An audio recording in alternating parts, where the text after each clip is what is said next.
This is a graph of unemployment in the United States. Nobel Prize-winning economist Paul Krugman posted this at his New York Times blog today. This starts in the late 1940s. It goes along, charting the ups and downs of the unemployment rate over the years until we get to where we're at right now. So here we are at about 9% unemployment. And this is what Congressman Paul Ryan predicts will happen to the unemployment rate in this country if we implement his magical Republican budget. Boink!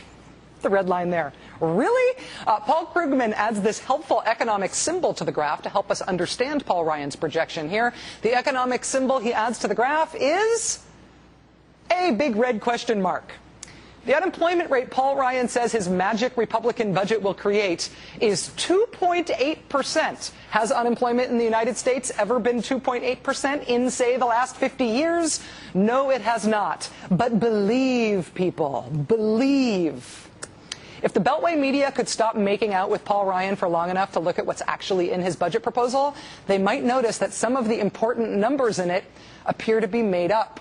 For example, that 2.8% magic unemployment projection, Paul Ryan got that from the Heritage Foundation. The Heritage Foundation then scrubbed its website to erase that figure once people started asking questions about it and pointing out that it was virtually impossible. Heritage Foundation now says they have rerun part of their model for Mr. Ryan's budget to reassess that figure. The Heritage Foundation is also what Paul Ryan relies on to try to convince you that cutting taxes for the richest people in America, as he would do by 29% in his budget, how he would convince you that that would have magical effects. To understand the kind of magic we're talking about, Matt Iglesias today points out that the Heritage Foundation also ran the 2001 Bush tax cuts through their magic-making machine. In 2001, here's what the Heritage Foundation projected would be the effect of the Bush tax cuts on employment. Look. The Heritage Foundation projected that because of the Bush tax cuts, 1.6 million more Americans would have jobs by this year. This is what they said would happen to employment in America because of the Bush tax cuts. This was their prediction. Here's what actually happened. Boink. 1.6 million more Americans do not have jobs this year. About 1.7 million fewer do.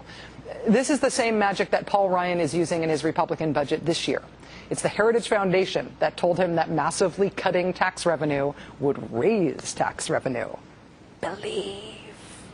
Mr. Ryan also predicts that within 4 years, the housing market will be exactly where it was at the height of the housing bubble in 2006. Why? Dunno. Believe. He also wants you to believe that his plan to dismantle Medicare is actually a democratic idea and therefore can't be extreme. He calls the killing Medicare part of his proposal the Ryan Rivlin plan, after Alice Rivlin, who worked in the Clinton administration. He wants you to think of her, a Democrat and a lady, when you think about his plan to kill Medicare. This path to prosperity builds upon those Rivlin-Ryan plans that we put in here. The Rivlin-Ryan. How does Alice Rivlin feel about Paul Ryan putting her name on this? Headline, Alice Rivlin. I don't back the Ryan Rivlin plan. Ms. Rivlin telling Politico, quote, we talked fairly recently and I said, you know, I can't support the version that you have in the budget.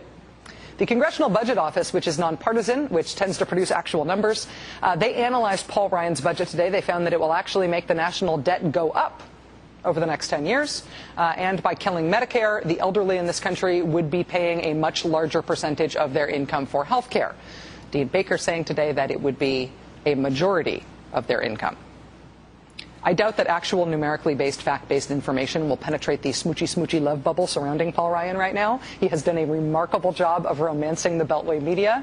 There's this little cult of him being brave and bold and doing a very difficult workout every morning. But what Paul Ryan has just introduced is not a feature on grit versus glamour in today's GOP. It is not a pinup. It is not the brave story about a strong boy in a tough environment. It's the official Republican Party budget for 2012. And the numbers in it are so wrong they are occasionally funny. The Beltway media says Paul Ryan should be taken very seriously. Since this is the official Republican Party budget for 2012, taking him seriously should also include taking seriously his numbers, which in many cases make no sense. Joining us now is New York Times columnist Gail Collins. Gail, it is nice to see you again. I'm sorry about this smoochy thing. I like his hair. He's got a new part, and I think it's very good. He has moved his part? Yep. You now realize that we've invited ourselves to be subjected to serious hair analysis by the entire internet machine. Damn you, Collins! Why, with all the attention to Paul Ryan and his budget, why no attention to the numbers? I mean, the biggest numbers, the biggest projections in the budget are laughably weird or wrong. Why no attention? Well, I think that's the whole point of putting it out. I think it's great that he put it out. He put it out, and now everybody gets to add it and subtract it and note the 2.8% unemployment and the housing craziness and everything else. I mean, that's the great part about it. And it's going to happen. And nobody likes it. I mean, the people in America are not going to like this budget. I think it's great if America gets to decide whether they think this is the plan they want to go forward with. But the proportion of people who will read or be exposed to the Beltway media take on it, as opposed to actually reading the plan itself, is there's a very large difference between those two numbers. That is a very large ratio. And the Beltway media reaction to this is like, wow, did you know that Paul Ryan does P90X every morning? He's incredibly fit, boyish, and so brave. I mean, the Beltway reaction to this does not involve any basic assessment of the fundamental proposals in the budget. Is that to be expected? Is that unusual in this case? Well, everybody always likes it when somebody comes up with their own budget plan that's now capable of being masticated and torn apart and ripped into shreds that's up and down the line. I want the masticating. It'll happen. I swear to you, Rach. Absolutely. Plus, the whole world now knows that they want to get rid of Medicare as we know it, and that's very important. Although he's changing it to be like he wants to personalize Medicare or something. They're starting with the euphemisms very early on this. No, they're not going to be fooled on this. Medicare goes away as we know it today. There's no question about that. And the world's going to know that. The people are going to know that. I say, go to it, Congressman Ryan. I mean, do this. Show us this thing. On that issue of Medicare, I asked Congressman Anthony Weiner about this earlier this hour. Do you think it's possible that they put out the I want to kill Medicare budget the same week as the big showdown over shutting down the government so that the framing is changed, so that anything short of shutting down anything short of killing Medicare seems moderate by comparison? So it makes whatever they come up with, even if it's horrific, seem not as bad as the Medicare thing. If they did, it's a really bad plan, because people will notice if the government is shut down. They really will, and it will be bad. People won't like it. They won't be happy about it. And this entire thing, this all began this business about the Democrats being not brave, and of course they are being very weenie in many ways, shapes, and forms. But last year, the first year of the Obama administration, they stood up. They put up a plan for how to fix the deficit by taking care of health care costs. The whole problem, health care costs. Right. They put it up, and what did the Republicans do? They didn't help. They didn't do constructive criticism. They ran around saying, pull the plug on Granny. They're trying to kill your grandmother. They were as completely non-helpful as you could be in the entire world. Well, so tough. Well, okay, but then we're back to the same question that that I'm reluctant to bring up because we talk about it every time you're here, which is they're not doing what they say they're doing. And hypocrisy is boring, right? Everything's like, oh yeah, somebody's being a hypocrite. Also, sun rising in east. Wow. But if you are serious about the deficit, you cannot cut taxes for the richest people in the country by an additional 30% on top of leaving the Bush tax cuts intact. That will not get rid of the deficit.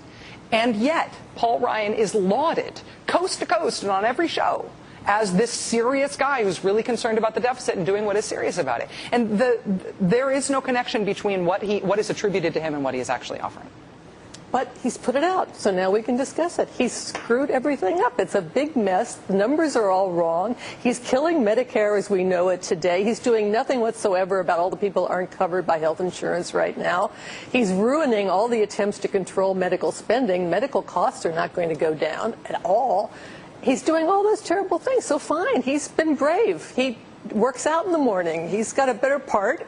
He put his numbers out. 3 cheers. And now let's talk about them. Well, while I have been complaining about nobody masticating, chewing over this budget, we have now just done it. So there you are. Thank you very much. Gail Collins, New York Times columnist. It's always a real pleasure to have you. Thanks. So what happens to executives at one of the companies responsible for the largest oil spill in U.S. history? Do they get fired, publicly humiliated? Do they get bonuses for their good safety record? Don't answer that. Details ahead.